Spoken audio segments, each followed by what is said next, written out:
Hey, I'm Paul Sharp, and I want to talk to you about mindset, adversity, resilience, all of it. It's all about mindset. Mindset is something that I have studied extensively.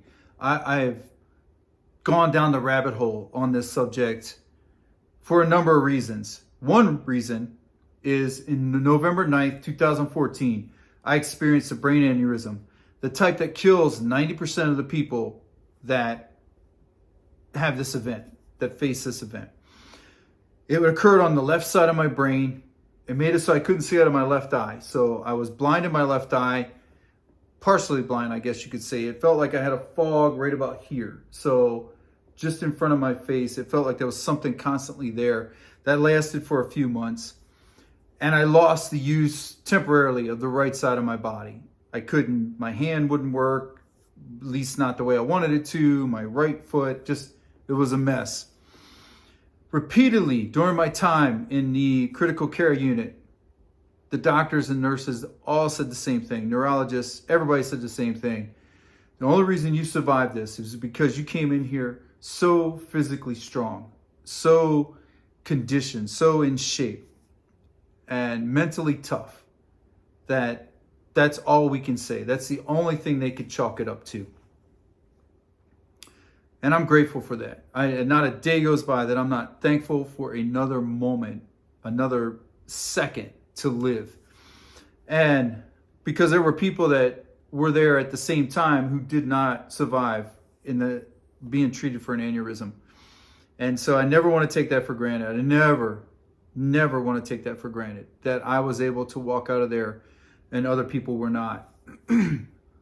However, it did make me take a deep dive into what are they talking about? What is it that made me mentally tough enough to survive this event? What would be a catastrophic event if circumstances were different? If I hadn't been as physically strong, as physically conditioned, if I hadn't had the mental toughness that I had, then what would have happened? And I'm going to talk more about this. It's going to take more than one video to dive into this because I have taken a deep dive into this subject since that time.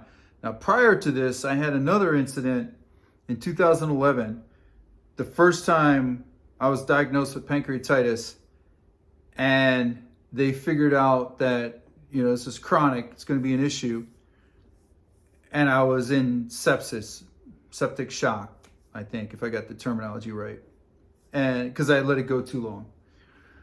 Same thing again. They're like, look, you're really sick, but you're going to recover quickly. You're going to get through this and you'll be fine because mentally tough, physically tough.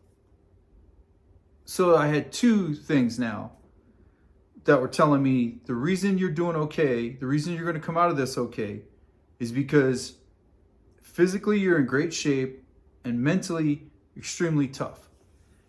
And I remember talking to the neurologist and I was like, hey, how do you make that determination? And one of the neurologists, she said to me, because you never backed down. You never heard the bad news that we were giving you and got rattled. We never saw you shrink, was the term she used. We would tell you, listen, you might never be able to work again. You will definitely never be able to be a police officer again. Your life is going to be changed in drastic ways moving forward.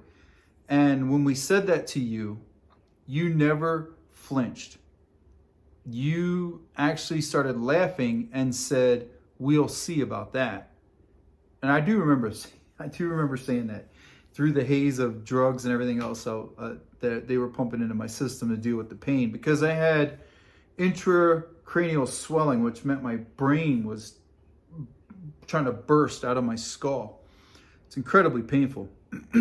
So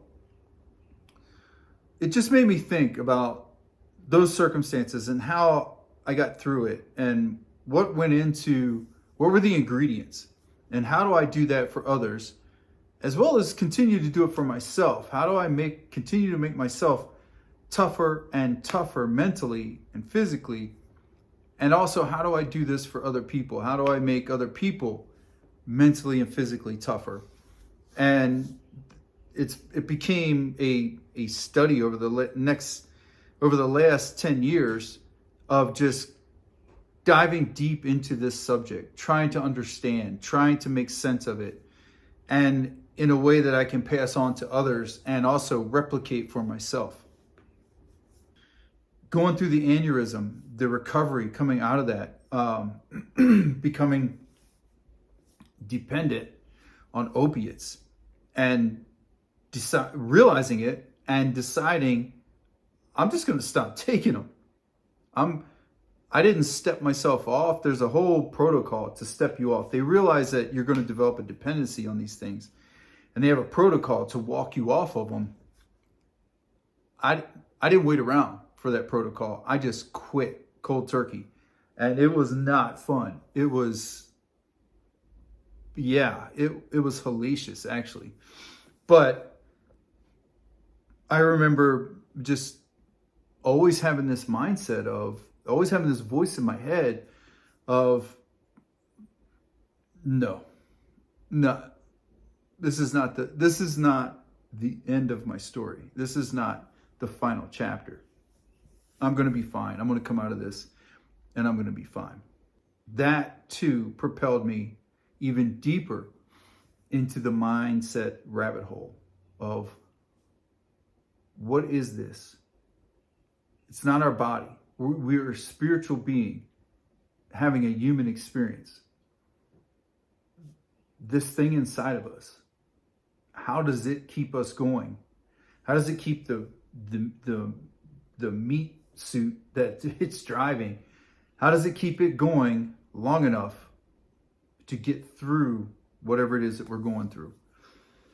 So I hope that made sense, and we'll talk more about it, because like I said, I've put a lot of time and energy into this, and I've figured out some things as far as how to train myself and how to train others to tap into that when it's necessary, when it's needed, to save ourselves and to save others.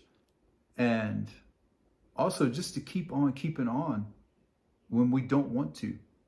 So, all right, guys, I appreciate you, man. Thanks for, all the new subscribers and stuff, all the people that are joining the channel, and let's keep it going. I want to dive deeper into this subject because this is my number one priority. This is the foundation of everything I do, all the coaching programs, the everything.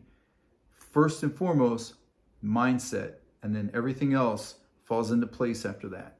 So, all right, guys, thanks.